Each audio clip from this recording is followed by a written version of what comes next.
For dumbbell push-ups, you're going to start by getting a pair of hexagonal dumbbells or flat edge dumbbells so that it doesn't roll.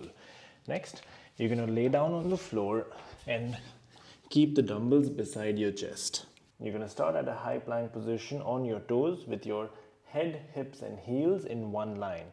From here, lower yourself down slowly with your elbows at a 45-degree angle. Go as low as possible and push. Keep your core engaged and go down and push. Some of the common mistakes I want you to look for starts with your hips being too low or too high. For this, keep your core engaged and maintain that straight line between your head, hips and heels. Another mistake is flaring your elbows out when you do this exercise. So make sure your elbows are tucked in at a 45-degree angle when you do this. If you find that challenging, you can scale it by putting your knees on the floor